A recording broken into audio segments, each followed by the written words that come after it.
Morning, नमस्कार, आदाब, सत श्री अकाल। स्वागत है हमारे यूट्यूब चैनल जिसका नाम है पार्थसारथी यूपीएससी क्वालिटी। और आज हम एक ऐसे मुद्दे कवर करने जा रहे हैं, ऐसे टॉपिक को पर चर्चा करने जा रहे हैं, ऐसे सब्जेक्ट पर चर्चा करने जा रहे हैं, ऐसे गंभीर मुद्दे पर चर्चा करने जा रहे हैं जो अपने आप में एजुकेशन के पॉइंट ऑफ व्यू से, स्टूडेंट के पॉइंट ऑफ व्यू से, प्लस स्टूडेंट के फैमिली के पॉइंट ऑफ व्यू से बहुत ही गंभीर है, बहुत ही गंभीर विषय है।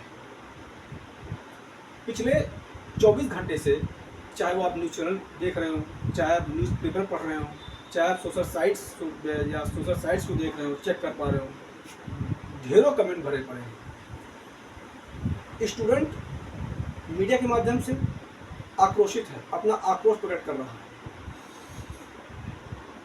स्टूडेंट परेशान है। स्टूडेंट यहाँ तक कि स्टूडेंट इतने एग्रेसिव हो गए हैं कि वो इस एग्ज़ाम को रद्द करने की बात कर रहे हैं, वकालत कर रहे हैं, और करना भी चाहिए। एक्चुअली हम बात कर रहे हैं नीट एग्ज़ाम की। एक्चुअली 5 मई को नीट का एग्ज़ाम कंडक्ट हुआ था। नीट का फुल फॉर्म होता है national eligibility cum entrance test, जो 5 जून को कंडक्ट हुआ था। और कंडक्ट होने के बाद में ऐसे गंभीर आरोप सामने आए थे, ऐसे गंभीर अफवाहें सामने आई थी कि नीट का पेपर लीक किया गया है, नीट का पेपर लीक हुआ है। लेकिन उस वक्त अफवाहें थी। लेकिन 4 मई को जब नीट का एग्ज़ाम आया, जब नीट का एग्ज़ाम का रिजल्ट डिक्लेयर किया गया, तो एक बहुत बड़ा स्कैम सामने आया है, एक भयावह स्कैम। वो भी नीट जैसे प्रेस्टीजियस एग्ज़ाम को, जो नीट डॉक्टर बनाती है, वो भी MBBS MS डॉक्टर। अगर इंडिया में इस प्रकार की अगर एग्ज़ाम के पेपर लीक किए जाएंगे तो भारत की स्थिति क्या होगी? क्या भारत एक विकसित राष्ट्र बन पाएगा? क्या भारत विश्व गुरु बन पाएगा? क्या भारत की जो जनसंख्या है, क्या उसका ट्रीटमेंट हो सकता है, हो पाएगा? नहीं हो पाएगा। एक्चुअली इस एग्ज़ाम में क्या हुआ है कि 4 जून को नीट का रिजल्ट डिक्लेयर किया गया, उसी दिन लोकसभा के रिजल्ट डिक्लेयर किए जा रहे थे। तो लगभग देश के जो लोगों का ध्यान था वो इलेक्शन पे था, इस पे ध्यान बहुत कम था। एक स्ट्रैटेजी, मतलब एक पूरी स्ट्रैटेजी बनाई गई है, एक पूरा प्लान फिट किया गया है इस एग्ज़ाम को, इस रिजल्ट को डिक्लेयर करने के लिए। और सबसे बड़ी बात यह है कि इसमें 60 से ज़्यादा स्टूडेंट के मार्क्स, 720 में 720 मार्क्स, और एक क्वेश्चन 4 नंबर का क्वेश्चन होता है, यानी कि सारे क्वेश्चन सही, 720 में 720 सही। क्या हमारे देश का स्टूडेंट एक ही चक्की का आटा खाता है? क्या हमारे देश का स्टूडेंट एक ही खेत का अन्न खा रहा है, एक ही खेत का सब्जी खा रहा है, एक ही खेत का दालें खा रहा है, चावल खा रहा है?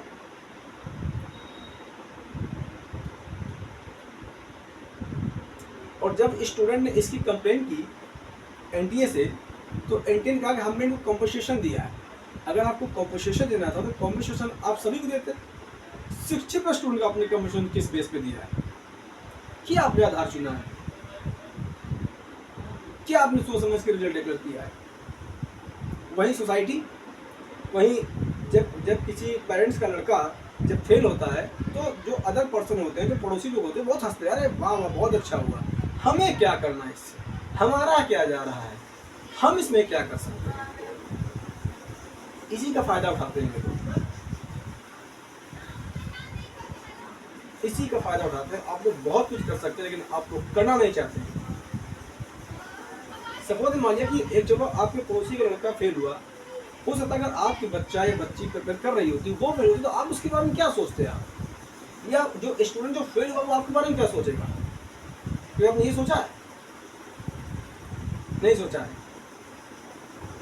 बस आप असफलताओं को काउंट करते हैं। जो असफल होता है उसको आप उसको समझाते नहीं हैं, आप उसको दिलासा नहीं देते हैं, बल्कि आप उसे और भड़काते हैं, आप उसे और उसको जीनेस फेल कराते हैं, उसको और आप तनाव देते हैं। और इसी का फायदा उठाते हैं ये लोग जो स्कैमर होते हैं, जो स्कैम करते हैं। 60+ छोड़िए, बहुत स्कूल में ऐसे मार्क्स हैं जिनमें 718, 719 मार्क्स दिए गए हैं। क्या इमेजिन कर सकते हैं कि हमारे देश का मेडिकल डिपार्टमेंट कहाँ जा रहा है, मेडिकल फैसिलिटीज़ कहाँ जा रही हैं। जो डॉक्टर्स बन रहे हैं, जो डॉक्टर्स बनेंगे ऐसे स्कैम को लेकर के, वो क्या करेंगे? क्या भारत हमारा शिक्षित राष्ट्र बन पाएगा? क्या हमारा जो मेडिकल डिपार्टमेंट, क्या वो स्किल हो पाएगा? क्या अच्छा ट्रीटमेंट दे पाएगा? अभी कोरोना में आपने कोरोना में देख लिया होगा, टीबी ऐसे बीमारी में आपने देख लिया होगा, हार्ट अटैक में आपने देख लिया होगा। क्या ये डॉक्टर जाकर के ट्रीटमेंट करेंगे जो 720 में 720 नंबर लाए? और आपसे एक बात और रिक्वेस्ट करना चाहता हूँ अपने प्लेटफॉर्म से, कि जैसे आप रामायण, गीता और पुराण का अध्ययन करते हैं, ऐसे ही आप भारतीय संविधान की बुक अपने घर में लाइए, उसका भी अध्ययन करना स्टार्ट कीजिए, उसको भी पढ़िए, इंडियन कॉन्स्टिट्यूशन को। उससे आपको पता ये चलेगा कि हमारी सरकार हमारे लिए क्या करना चाहिए और क्या कर रही है। उससे आपको ये पता चलेगा कि हमारे अधिकार क्या हैं, हम सरकार से क्या डिमांड कर सकते हैं, हम सरकार से क्या हम आशाएं रखते हैं, और वो हमारे आशाओं पर खरा उतर रही है या नहीं उतर रही है, या हमें गुमराह कर रही है।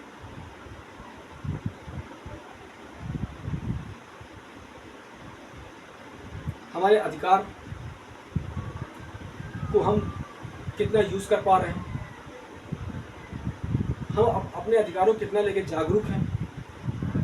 चीफ जस्टिस ऑफ इंडिया जो प्रेजेंट टाइम में है, डी वाई चंद्रचूड़ जी, उन्होंने कई बार सुप्रीम कोर्ट के माध्यम से ये अनाउंस किया है, पब्लिकली अनाउंस किया है कि भारत के प्रत्येक नागरिक का सुप्रीम कोर्ट के दरवाजे हमेशा के लिए खुले हैं, और भारत का प्रत्येक नागरिक सुप्रीम कोर्ट आकर के उसको न्याय सुप्रीम कोर्ट दिलाएगा। जब एक चीफ जस्टिस ने इतनी बड़ी बात कह दी है, तो क्या आप इतना भी नहीं कर सकते? आप बुक नहीं खरीद सकते हैं भारतीय संविधान की और पढ़िए, उसको अध्ययन कीजिए। डॉक्टर अम्बेडकर सपनों को आप साकार कर सकते हैं, गांधी सपनों को साकार कर सकते हैं, आप सुभाष चंद्र बोस जी के सपने को साकार कर सकते हैं। कब करेंगे? जब आप संविधान पढ़ेंगे, जब आप संविधान का पालन करेंगे, जब आप संविधान के वसूलों का सम्मान करेंगे। तो ये हम लोग लगे हैं 1000 सालों से। मैं ये नहीं कहता आप रामायण गीता मत पढ़िए, लेकिन मैं ये भी नहीं कहता संविधान ही मत पढ़िए। जैसे आप लोग इंटरेस्टेड होकर गीता रामायण पढ़ते हैं, इससे भारतीय संविधान पढ़िए। आप संविधान अपनी गीता रामायण को आप एक बहुत अच्छी जगह रखते हैं, पवित्र जगह रखते हैं, ऐसे संविधान की किताब को पवित्र जगह रखिए, वो भी पवित्र किताब है। तो एक्चुअली नीट का फॉर्म होता है national eligibility cum entrance test, और इसको जो कंडक्ट करती है वो करता है NTA, यानी नेशनल टेस्टिंग एजेंसी। और नीट का पहले जो एग्जाम होता था CPMT होता था।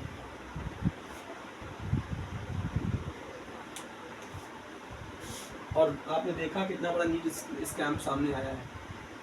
तो आप मैं स्टूडेंट्स रिक्वेस्ट करता हूँ कि आप अपने अधिकारों के प्रति लड़िए, फाइट कीजिए, संघर्ष कीजिए, जीत आपकी होगी, आप जीतेंगे। आप सुप्रीम कोर्ट जाइए, आप हाई कोर्ट जाइए, अगर स्कैम हुआ है तो supreme court, high court direct इसकी सीधा इंक्वायरी कराइए आप। जो भी इसमें स्कैमर है उनको सबको अरेस्ट कीजिए और इस एग्ज़ाम को कैंसिल कर दीजिए और भी एग्ज़ाम लीजिए इसका, ताकि जो मतलब कि एलिजिबल स्टूडेंट है वो कम से कम अपने आप परफॉर्मेंस कर पाएगा। वो जो साल भर तैयारी की है वो कम से कम अपने रिजल्ट जो तैयारी की है वो कम से कम अपने आप को सेटिस्फाइड करेगा कि हाँ हमने एग्जाम देके आए वो अच्छा करके आए। आपको बहुत बहुत धन्यवाद। मैं अपने चैनल के माध्यम से एक बात और कहना चाहता हूँ कि शिक्षित बनिए, संघर्षशील बनिए, जागरूक नागरिक बनिए, एक जिम्मेदार नागरिक बनिए और भारतीय संविधान का अध्ययन जरूर कीजिए। आपको बहुत बहुत धन्यवाद। जय हिंद, जय भारत।